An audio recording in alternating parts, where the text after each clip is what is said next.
The senator from Montana. Thank you, Mr. President. Yesterday we saw the President of the United States and many others at Dover Air Force Base presiding over a ceremony that is very sacred to those of us who served, and that is a dignified return of remains from the war zone.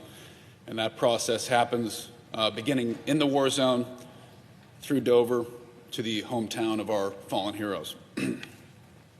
I participated in many of those ceremonies myself, to include carrying friends of mine off the plane.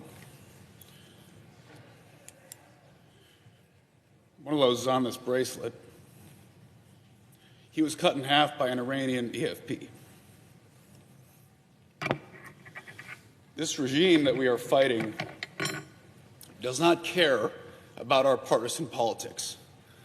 They don't care who you voted for, who you pray to, or where you live. They want to kill all of us. And they don't just say it, they actually do it. And they've been doing it for 47 years. This is a war of choice. The Democrats are correct. It's a war of choice that was begun by a radical, lunatic band of terrorists that took over a beautiful nation 47 years ago. Took it over with brutality, force, and savagery. And the second they took it over, they didn't free their people.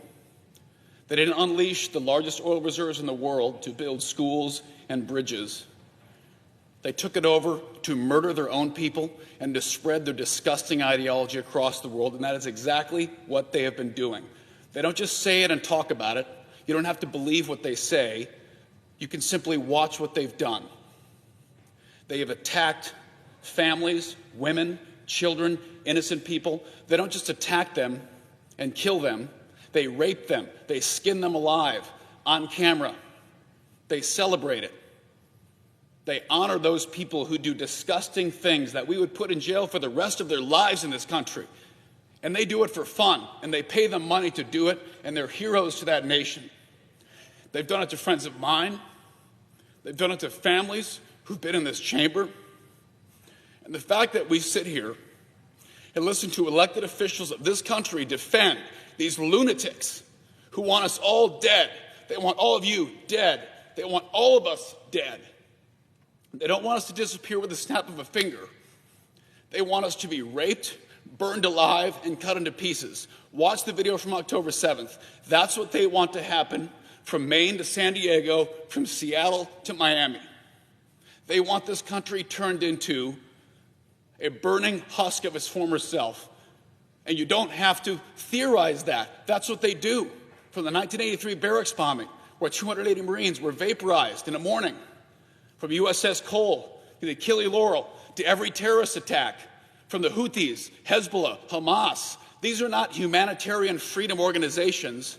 They are death-dealing cults, and they want all of us to die brutal deaths. William Buckley was abducted in 1985, an American military officer. He was skinned alive on camera by the Iranians.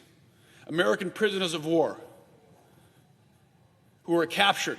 They were never called prisoners of war because they were captured by lunatic terrorists, so they were not subject to the Geneva Convention. They were captured and murdered, power drills through their brains. This is in Iraq. These are families that have dealt with this, and they've never gotten a single dime. These families have never gotten restitution, and not a single president has ever stood up to them. Love Donald Trump or hate him, love his policies, hate ICE, love ICE, whatever. There's never been a single president who has stood up to Iran and hit back. For 47 years, our troops and our families have been absorbing attack after attack after attack all over the world. And their radical ideology does not stop at the Persian Gulf. It doesn't stop at Tel Aviv. They want to do this everywhere. It's a global radical ideology. And we've been fighting it for half a century. We didn't start this war. We did not, but we will finish it. And forever wars are not popular with anybody these days. Both sides of that, I love to attack our forever wars. And I can promise you, being someone overseas wearing the uniform, when you're fighting for your country, you don't care what party's in office, but you're fighting to defend your country. And you turn on the news and see your elected officials stabbing you in the back, telling you that you're failing, that you've failed every goal of the war, is what I just heard. Last time I checked, we've wiped these bastards out. An occasional missile strike and boats in the straits, that's not military strength. Those are the flailings of a failing empire. Those are the flailings of a nation in collapse because they deserve it. So I encourage our colleagues on both sides of the aisle, whatever's politically convenient, whatever plays well on Twitter or Facebook, think about the people who are deployed right now, standing on that wall with a loaded weapon, who volunteered to defend our country and our way of life. Because they are there defending us in a just war. Because we did not start a war with the Iranian Revolutionary Guard. They started it with us 47 years ago, and their attacks have gone unanswered for half a century. It's time to fix this problem and make sure another generation of Americans does not have to fight this murderous, savage adversary. Thank you, Mr. President.